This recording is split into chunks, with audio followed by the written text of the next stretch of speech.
Nah, ini aku ambilnya dari tugas pertemuan 9, berarti tugas yang minggu kemarin ya. Kita bahas dulu jurnalnya, baru nanti kita bahas terkait pembuatan buku besar sama neraca saldonya. Buat jurnalnya nih, yang pertama, ada membeli barang secara kredit dari Jerry Wholesale Supply sebesar $4.200 dengan syarat 2/10 N per 30. Nah, arti 2/10 N per 30 kan udah pernah dibahas ya di pertemuan kemarin. Jadi, apa, karena di sininya itu kategorinya membeli, berarti kita tuh sebagai pembeli gitu. Jadi nanti kita bakalan dapat diskon kalau semisalkan kita bayar si kreditnya itu 10 hari. Jadi dapat diskon 2%. Nah, batas si kredit itu sebanyak 30 hari, apa ya, selama 30 hari si batas kredit untuk pelunasan secara keseluruhan gitu. Cuman kalau kita melunasinya itu kurang lebih 10 hari, nanti bakalan dapat diskon 2% gitu ya, cara baca si 2/10 N per 30 kayak gitu. Nah, kita diminta untuk menjurnal secara periodik dan juga perpetual. Nah, kalau semisalkan cara periodik kan berarti purchase to account payable. Kalau perpetual berarti si purchase-nya ini diganti jadi merchandise inventory itu account payable. Terus transaksi yang kedua, menjual barang dagangan secara kredit sebesar 2.100.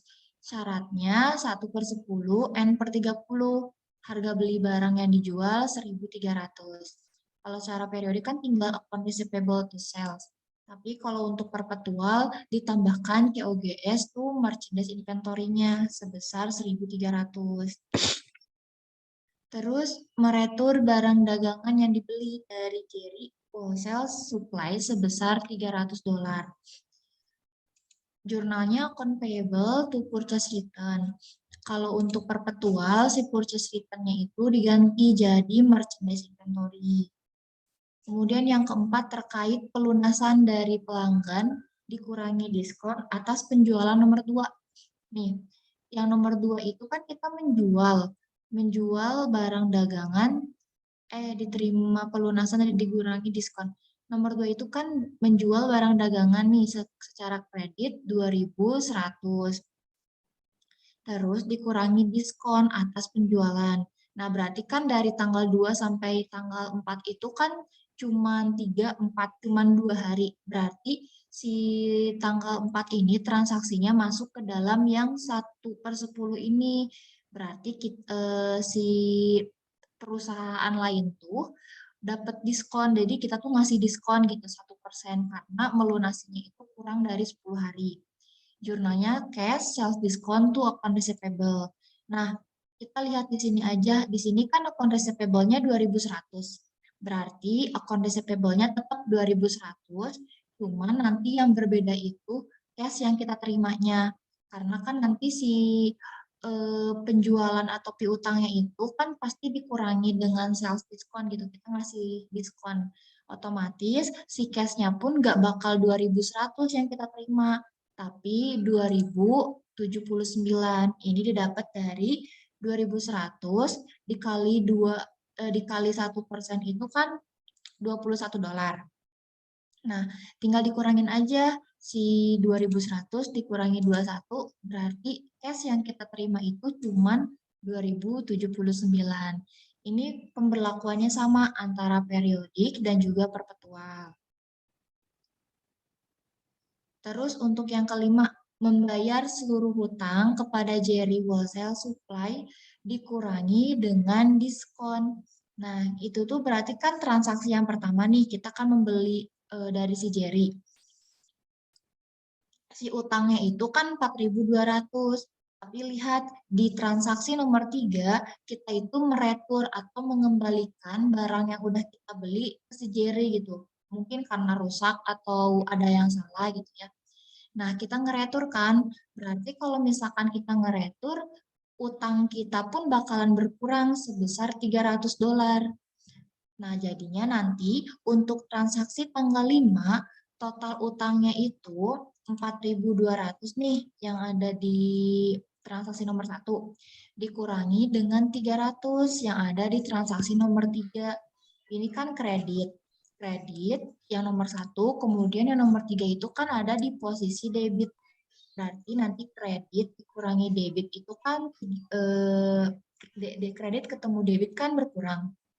Jadi, total utang secara keseluruhan itu sebesar 3.900. Nah, nanti untuk mencari si purchase diskonnya dari 3.900 ini dikalikan dengan ini si persentase yang didapatkan oleh kita. Kalau kita kan bayarnya kurang dari 10 hari, berarti dapat diskon 2%. Berarti nanti si purchase diskonnya itu 3.900 dikali 2%, hasilnya 78. Nanti cash yang kita bayarkan nggak bakal 39, kita kurangi dengan si purchase diskon yang kita dapatkan. 39 dikurangi 78, hasilnya 3822. Untuk perpetual juga sama perhitungannya kayak gitu. Cuman si purchase diskonnya nanti diubah menjadi merchandise inventory. Kayak gitu. Terus transaksi tanggal 6. Membeli barang dagangan dari Cosmo Distributor $1.300, FOB shipping point. Syaratnya 2/10 N/30. Biaya pengiriman seharga 130. Yang pernah aku jelasin minggu kemarin, kalau misalkan ada transaksi terkait FOB shipping point, terus transaksinya terkait pembelian, berarti ini tuh merupakan break-in. Gitu aja gitu. Jadi teman-teman ingatnya shipping point break-in. Biar nggak bingung gitu. Nanti tinggal kita jurnal aja, berarti kan purchase to account payable, terus break-in to cash. Nominalnya bisa dilihat. Nah, kalau untuk perpetual, si purchase sama break-in-nya itu kan diganti ya jadi merchandise inventory. Teman-teman jurnalnya boleh kayak gini, dipisah antara si pembelian dan juga si apa ini tuh pengirimannya, atau boleh digabung karena kan di sini merchandise inventory-nya ada 2 ya di debit. Nanti tinggal dijumlahkan aja 1.300 ditambah 130 berarti kan 1.430. Berarti ini tuh nominal di apa itu tuh si merchandise inventory-nya. Cuman kalau menurut aku gitu ya, kalau karena kan ini tuh terkait biaya pengirimannya. Kalau pembeliannya mah memang secara apa ini tuh secara utang gitu ya. Tapi kalau pengirimannya kita bayar cash karena kan si FOB shipping point ini si pembayarannya itu di apa ya ditanggung oleh pembeli saat si barangnya itu masih dalam gudang masih di gudang penjual gitu. Berarti kan itu tuh kita langsung tunai gitu ya terkait si biaya pengirimannya. Cuman si barang dagangannya itu kita belinya secara kredit.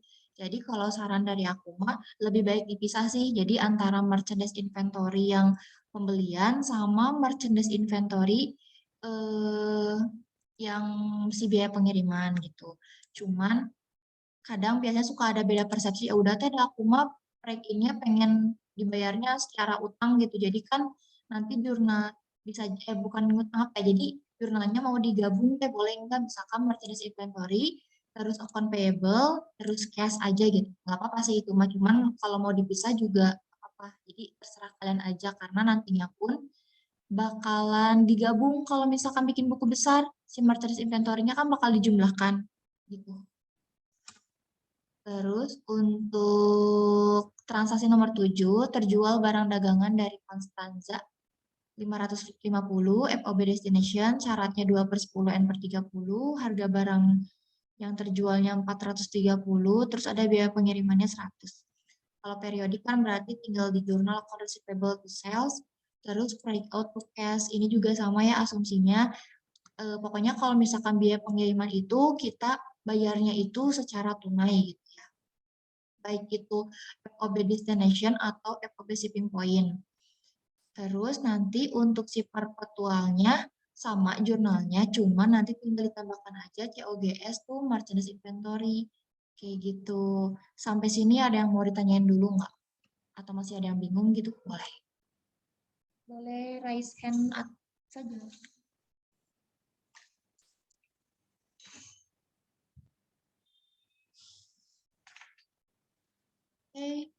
Kalau nggak ada yang mau ditanyain, berarti teman-teman udah paham lah ya sedikitnya.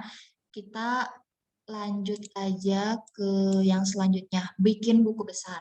Nah, teman-teman jangan bingung kalau misalkan siklus akuntansi perusahaan jasa sama siklus akuntansi perusahaan dagang itu sama. Cuman kan kalau perusahaan jasa itu nggak bikin kartu persediaan. Kalau perusahaan dagang pasti ada kartu persediaan. Cuman itu kan tergantung metodenya. Kalau menggunakan metode periodik nggak perlu bikin kartu persediaan. Tapi kalau pakai metode perpetual itu perlu bikin kartu persediaan gitu. Terus kalau untuk cara bikin buku besarnya juga sama kayak perusahaan jasa yang udah kita pelajari. Teman-teman bisa pakai bentuk kayak gini buku besarnya atau bentuk yang T. Kalau bentuknya kan cuma ada debit kredit aja, nggak ada balance-nya gitu.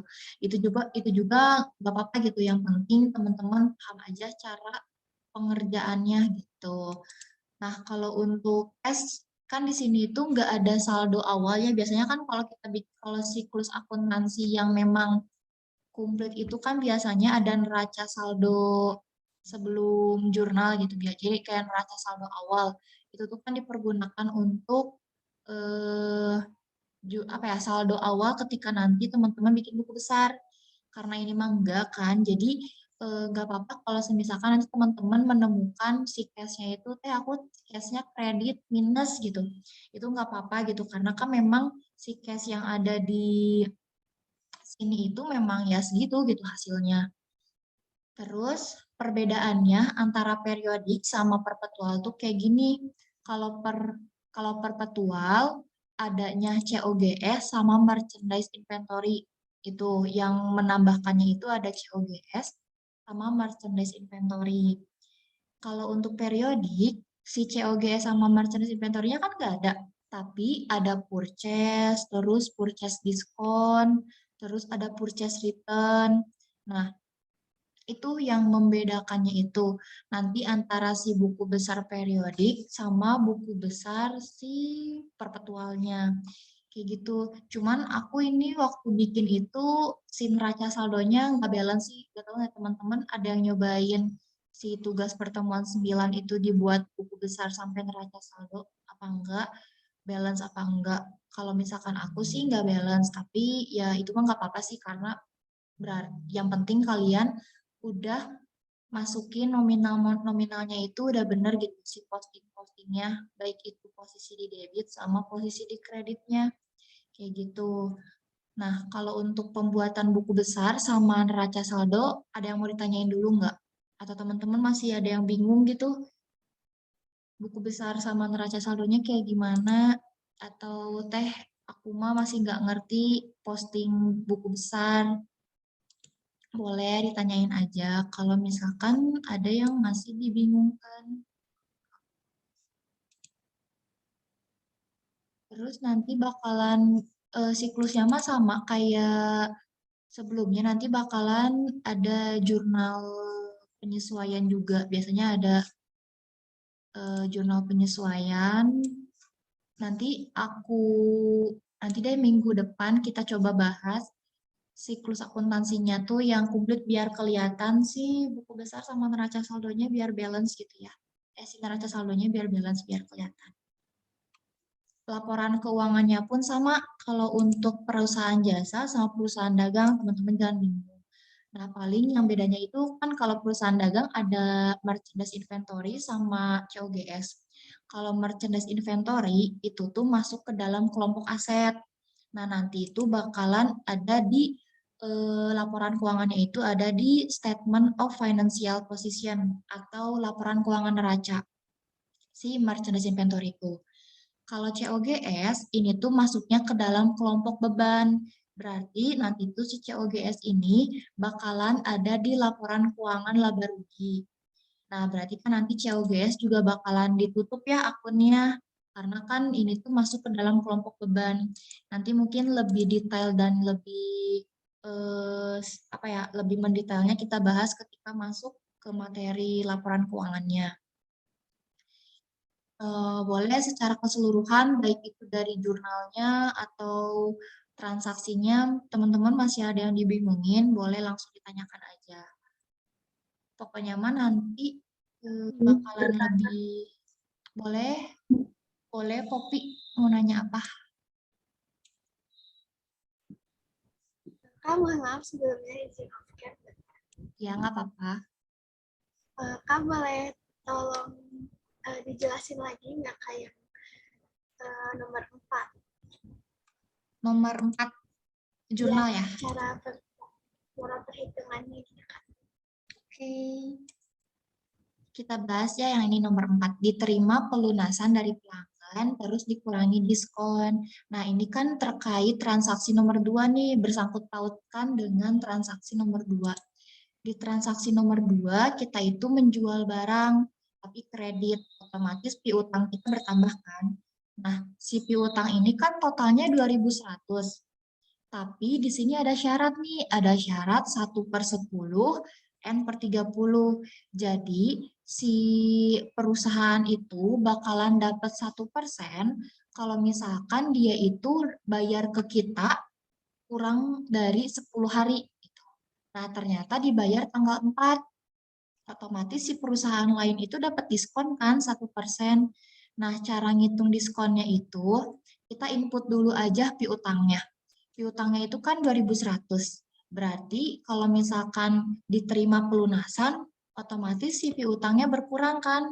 Piutang berkurang ada di posisi kredit. Kita simpan dulu nih piutangnya di kredit 2.100. Terus kita cari sales diskonnya. Sales diskon itu kan nominal, saldo normalnya ada di posisi debit. Caranya di sales diskon ini, tinggal dikalikan aja total piutang, dikalikan dengan ini 1%, hasilnya $21. Jadi, kita memberikan diskon penjualan $21 ke si perusahaan lain.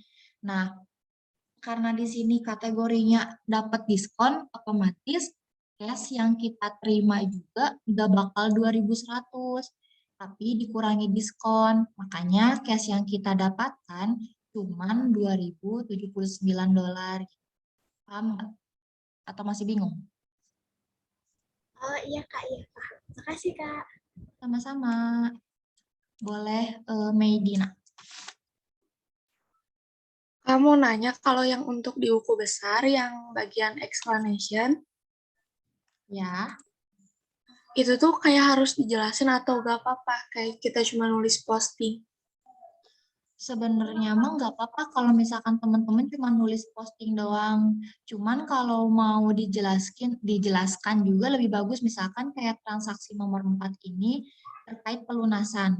Nanti tinggal dijelasin pelunasan piutang kayak gitu. Atau teman-teman mau tulis posting aja juga nggak apa-apa gitu.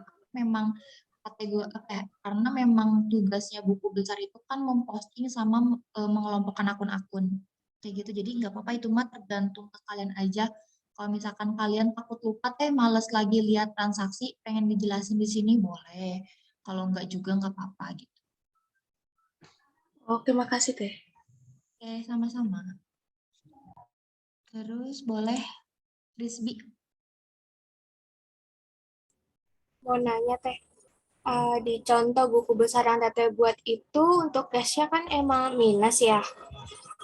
Nah kalau minus gitu pas kita posting lagi ke neraca saldo, saldonya nanti di inputnya di sebelah kredit.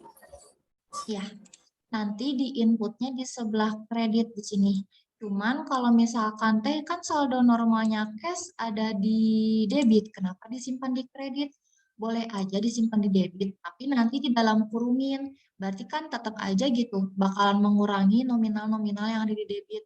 Jadi lebih baik ya udah langsung aja disimpan di posisi kredit gitu. Jadi berarti nanti teman-teman anggapannya kalau ada cash atau piutang misalkan yang ada disimpan di posisi kredit, berarti itu tuh memang hasilnya minus gitu, atau mengurangi si debit-debitnya kayak gitu. Berarti nanti kalau misalnya emang udah di input di bagian kredit, nggak perlu dikasih minus lagi ya Teh? Ya, nggak perlu dikasih minus lagi. Kasih Teh Rindi. Sama-sama. Boleh, siapa itu? Arana. Maaf, sebelumnya off-cam saya izin bertanya. Kan kalau kakak itu gaya angkutnya break in sama break out. Kalau aku pakainya break collected itu sama aja atau emang harus pakai break in, break out? Kamu pakainya apa tadi? Break collected. Oh, apa itu tuh? Apa? Gimana? Nggak jelas Pakainya suaranya. kan kalau kakak pakainya itu yang lagi dibahas kan break in sama Mm-mm. break out. Kalau aku pas ngerjain soal ini pakainya break collected. Oh, tapi itu dibedakan nggak antara si break in sama break out-nya? Atau Kenapa dua-duanya kak? akunnya itu? Kenapa kak? Maaf nggak kedengeran. Eh, kamu itu si akun itu tuh untuk biaya untuk pembayaran apa ya? Gimana bentar? Kamu akun itu tuh untuk biaya pengiriman, membeli dan menjual atau cuman apanya aja? Iya kak, buat penjualan sama pembelian saya pakainya break collected. Oh, kalau saran aku mah lebih baik dibedakan sih, karena kan karena kan nanti si breakout mah nggak bakalan terhitung merchandise inventory gitu ya. Nanti si break-in itu kan kalau di perpetual jadinya merchandise inventory. Nanti takutnya jadi bingung ke kamunya gitu. Kalau misalkan cuma satu akun kayak gitu, nanti teh kayak ini masuknya ke break-in apa breakout ya? Soalnya kan nanti ada yang dikategorikan sebagai merchandise inventory, ada yang langsung aja gitu si breakout gitu.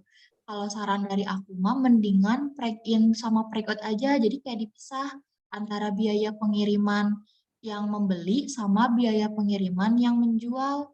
Walaupun memang posisinya sama di debit, tapi saran dari aku mah mending dipisah aja gitu. Biar nanti kan ketika bikin buku besar itu ada dua akun.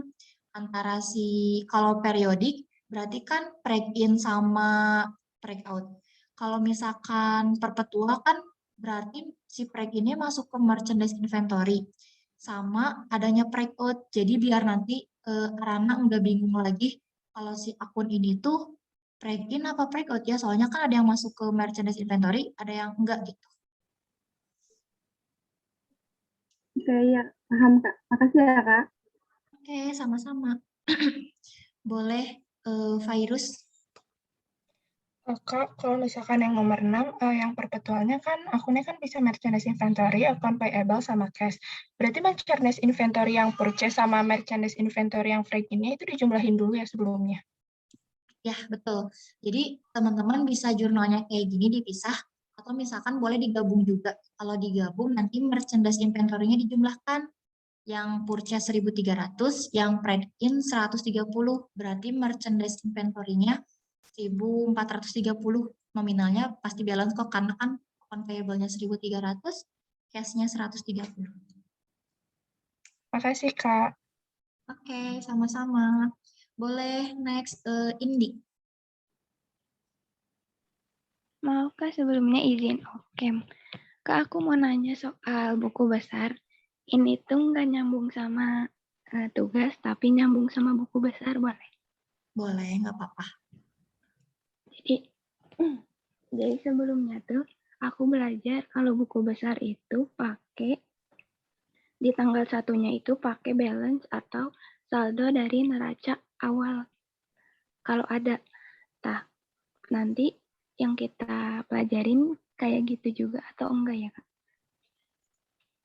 Kalau aku belum dapat soal kayak lengkap gitu dari Bu Trinya, cuman kalau waktu itu aku belajar PA, pengantar akuntansi itu, si transaksinya itu lebih lengkap gitu. Jadi ada neraca saldo sebelumnya, biar nanti tuh itu digunakan buat di buku besar. Bener yang tadi kata Indi, digunakan sebagai kayak balance awalnya gitu, kayak saldo awalnya.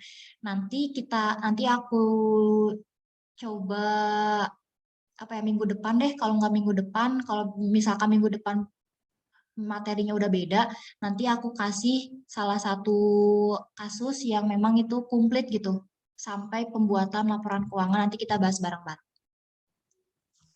Nah, iya Teh. Makasih Teh. Sama-sama. Boleh, Riva. Oh, izin bertanya, Kak, kan kalau COGS itu di debit. Iya, betul. Terus, nah aku tuh ngeliat di yang punya aku tuh neraca saldonya tuh balance, tapi di kakak bilangnya enggak. Emang itu yang salahnya di mana ya? Terus aku tuh tadi sempat ngeliat di trial balance Mana yang ini? Teh Rindi, si COGS-nya tuh di kredit. Oh iya, harus bentar-bentar ya, aku cek dulu. Oh iya, Ya, harusnya di debit. Benar-benar benar. Ya, ya, ya, aku ya. salah. Oke, iya, Terus harusnya di teh mau debit. nanya ya, di debit kan bener. Di debit. Mau nanya lagi teh, eh, aku tuh kan dapat informasi dari kelas C, katanya mereka tuh kayak ada jurnal khusus. Emangnya harus ada jurnal khusus kayak gitu teh?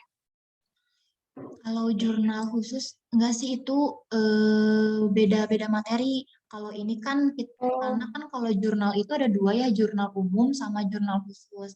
Nah, biasanya ada dosen yang ngejelasin jurnal khusus, ada juga yang enggak. Kalau aku sampai sekarang juga belum dapat materi terkait jurnal khusus dari pengantar akuntansi 1, pengantar akuntansi 2 gitu. Soalnya ada apa ya, itu mah nanti dipergunakannya itu kalau teman-teman nanti uji kom kalau mau sidang jurnal khusus gitu. Terus untuk karena ini kan kategorinya masuk ke dalam transaksinya itu bentuknya transaksi secara tulisan gitu ya. Kalau jurnal khusus itu kayak langsung bukti transaksi kayak memo, faktur, itu tuh kayak bener real gitu. Nah, kalau mungkin ada kelas lain yang dipelajari gitu hal itu. Cuman ada juga yang enggak karena ada apa ya, nanti gitu digunakan apa ya, dipakainya itu nanti sih biasanya biasanya di uji kom gitu. oke, makasih teh. Oke, sama-sama. Boleh Diva. Saya mau nanya kalau misalnya dari buku besar, penulisan balance-nya boleh dipisah antara debit sama kredit. Jadinya tuh di balance-nya tuh ada debit sama kredit juga gitu penulisannya. Oh, boleh. Paling nanti tapi di akhirnya dijumlahkan kan berarti antara si debit Iya. sama di kreditnya. Oh iya, Teh, terima kasih. Oke, sama-sama. Boleh Intan. Aku mau tanya tentang nomor akun. Kalau misal nomor akunnya nggak berurutan di neraca saldonya itu gimana? Kalau misalkan di soalnya ada nomor akun, saran aku mah diurutkan aja nanti di neraca saldonya sesuai dengan nomor akun dari nomor 1, 2, 3, 4, 5. Cuman kalau misalkan di soalnya itu nggak diketahui nih si nomor akunnya berapa, ya itu mah nggak apa-apa gitu, nggak berurutan juga. Misalkan ada ini juga aku nggak berurutan. Nah, paling kayak Oh gitu. iya, ya Kak, makasih. Oke, sama-sama. Ada lagi yang mau ditanyain dari yang lain?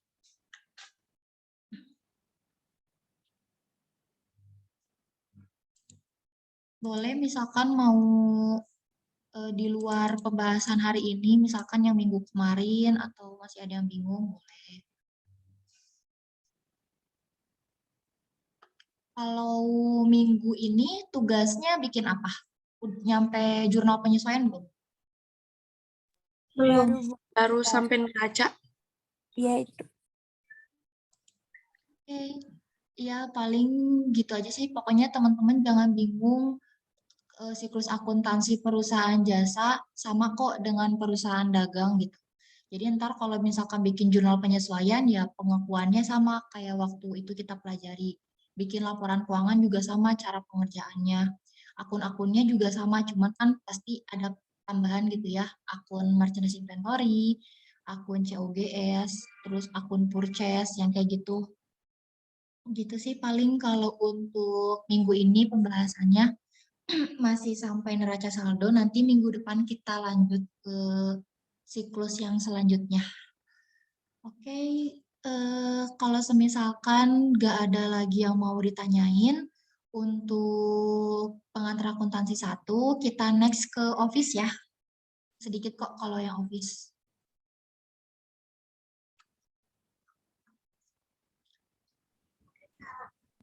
Share screen-nya udah tampil belum? Flowchart. Belum, Kak. Belum ya? Oke, bentar tuh. Aku stop share dulu.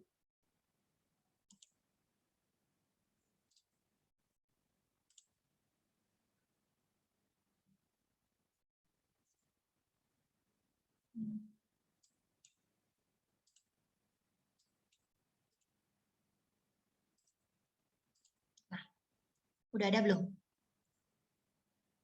Udah, Kak. Oke, sekarang kita bahas terkait flowchart. Sebenarnya nanti si flowchart ini tuh teman-teman bakalan ketemu sama materi terkait flowchart itu di mata kuliah Sistem Informasi Akuntansi. Sistem Informasi Akuntansi 1 sama Sistem Informasi Akuntansi 2. Nanti bakalan ketemu di semester 3 sama 4. Iya, kalau nggak salah 3 sama 4 gitu. Nanti, apa 4 sama 5? Aku lupa, pokoknya nanti bakalan teman-teman temui lebih detailnya. Cuman ini aku bahas terkait simbol-simbol yang bakalan kalian temuin.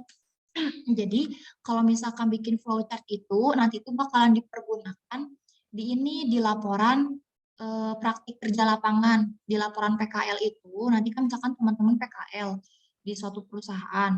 Nanti itu kan bikin laporan PKL-nya.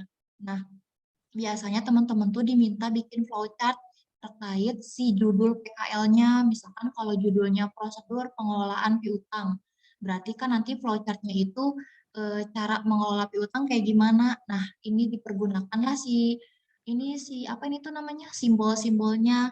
Jadi kalau misalkan ini tuh kan merupakan flow direction symbol. Jadi simbol yang digunakan untuk menghubungkan antara simbol yang satu dengan simbol yang lain. Jadi kayak yang nge-connecting-nya lah gitu, kalau untuk si tanda panah ini. Terus, ini ada terminator simbol, yaitu simbol untuk permulaan atau start atau akhir, yaitu stop dari suatu kegiatan. Jadi nanti si flowchart-nya itu dimulai dengan simbol ini, nanti tulisan di dalamnya itu start gitu misalkan atau mulai gitu. Terus ada konektor simbol. Nah, ini tuh simbol untuk keluar masuk atau penyambungan proses dalam lembar atau halaman yang sama. Jadi, pokoknya mungkin teman-teman belum kebayang gitu ya, karena kan ini langsung ke simbol-simbolnya, belum masuk ke materinya, maksudnya kayak gimana. Nanti bakalan teman-teman temuin sih nanti di semester depan. Cuman ini kayak bahas simpelnya aja dulu, nanti biar teman-teman tuh kebayang kalau flowchart itu simbol-simbolnya kayak gini. Nanti tinggal dikategorikan aja sesuai dengan apa ini tuh bentuk-bentuknya. Misalkan kalau ada di teman-teman tuh bikin ada keterangannya itu pengelolaan yang kayak input data menggunakan sistem. Berarti si input data menggunakan sistem itu pakai processing simbol, karena simbolnya itu menunjukkan pengolahan yang dilakukannya itu oleh komputer atau oleh jadi kayak nggak manual gitu, tapi oleh sistem. Nanti inputnya kayak gini bentukannya gitu. Nanti ini bakalan aku kirim, teman-teman bisa dibaca sendiri contoh-contoh simbolnya. Nah, terus buat flowchart itu, kalau aku biasanya bisa pakai dua, bisa menggunakan web sama menggunakan aplikasi Microsoft Office Visio, MS Officio. Terus kalau misalkan menggunakan web, teman-teman bisa ngeakses ini Lucid app. Nanti ini ada linknya, nanti teman-teman bisa buka. Nah, di situ lengkap gitu, nanti tinggal nginput langsung aja tanpa teman-teman ngegambar sendiri si ininya. Nggak perlu, karena nanti langsung udah ada si bentuk-bentuknya, nanti tinggal diinput langsung. Atau teman-teman juga bisa pakai MS Visio. Nanti kalau di MS Visio juga itu kan langsung langsung otomatis gitu, nggak perlu manual-manual. Kayak gitu. Terus pokoknya nanti si flowchart ini tuh bakalan digunakan di laporan PKL. Terus UTS UAS Sistem Informasi Akuntansi juga sama, waktu itu tuh bikin flowchart, tapi jangan sama dengan teman-teman yang lain gitu. Nanti kalau misalkan penasaran nih bentuknya kayak gimana, boleh di searching aja misalkan kayak siklus flowchart siklus penjualan barang. Nanti bakalan ada bentuk-bentuknya sama alurnya kayak gimana. Kayak gitu. Kalau untuk Office hari ini kita bahas terkait flowchart simbol-simbol. Ada yang mau ditanyain nggak? Boleh sih misalkan mau di luar mau di luar materi juga nggak apa-apa. Masih ada yang bingung atau penasaran gitu.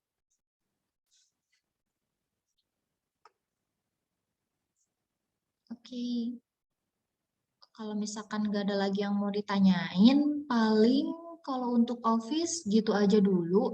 Nanti sebenarnya ini pembahasannya kejauhan sih karena teman-teman kan nanti nemuinnya di semester depan. Cuman nggak apa-apa kita kenalan lebih awal aja gitu ya dengan si flowchart-nya. Kalau misalkan teman-teman nggak ada lagi yang mau ditanyain, paling untuk Office dicukupkan sekian. Secara keseluruhan ada yang mau ditanyain lagi nggak? Mau Office, mau terkait PA, atau terkait hal lainnya, tugas-tugas lainnya boleh. Masih ada yang mau ditanyain gitu. Di luar materi juga nggak apa-apa. Boleh, Lara. Kak, kalau buku besar sama neraca saldo yang kakak buat itu pakai jurnal yang perpetual. Yang aku buat itu buku besarnya periodik sama perpetual digabung, cuman bedanya kalau misalkan bentar ya, coba lihat.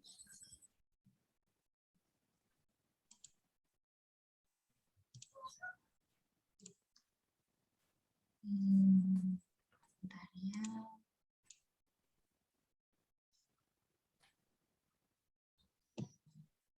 Pokoknya ini aku neraca saldonya nggak balance. Nanti kalau teman-teman ngerjain terus balance, nanti kabarin aku ya, bisi aku ada yang salah gitu ini input datanya. Nah, Jadi itu digabung. apa? Kenapa? Digabung ya Kak ini perpetual sama periodik. Iya, ini yang periodik. Ini yang perpetual.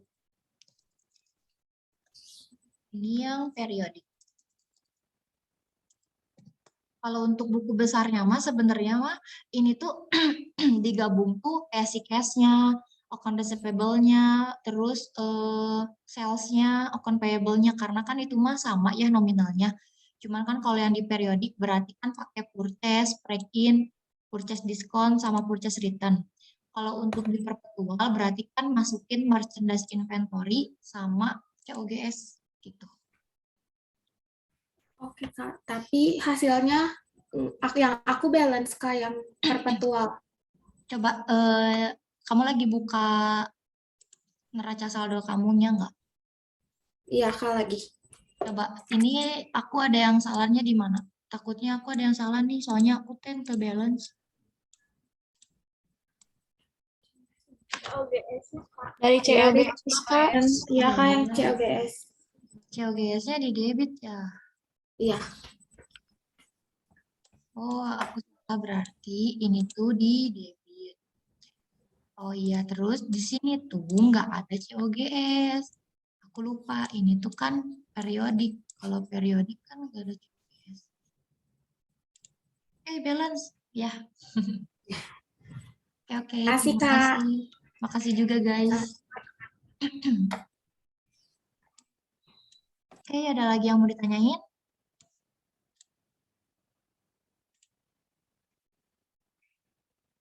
Kalau misalkan nggak ada lagi yang mau ditanyain, paling untuk asistensi hari ini dicukupkan sekian.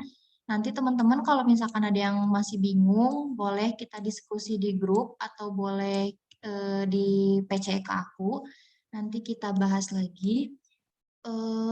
Mungkin makasih buat teman-teman yang hadir, yang udah diskusi bareng-bareng di asistensi ini.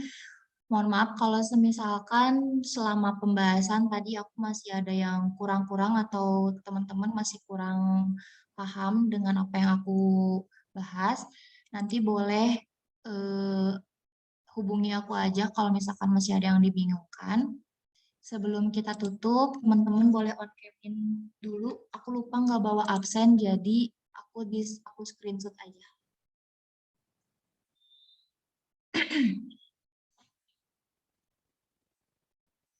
Oke, kita mulai dari slide yang pertama. Bentar ya, belum on cam. Oke, slide yang pertama. 1, 2, 3. Oke, slide yang kedua. 1, 2, 3. Bentar-bentar. 1, 2, 3. Oke, makasih buat teman-teman. Nanti untuk Excel-nya aku kirimin di grup ya seperti biasa. Kalau ada yang mau ditanyain, mangga. Nanti boleh hubungi aku aja. Paling untuk asistensi ini cukup sekian. Nanti kita lanjut di pertemuan selanjutnya. Dari aku terima kasih. Mohon maaf kalau masih ada yang salah. Wassalamualaikum warahmatullahi wabarakatuh. Waalaikumsalam warahmatullahi wabarakatuh. Kak. Terima Kasih, Kak. Terima kasih, Kak. Sama-sama.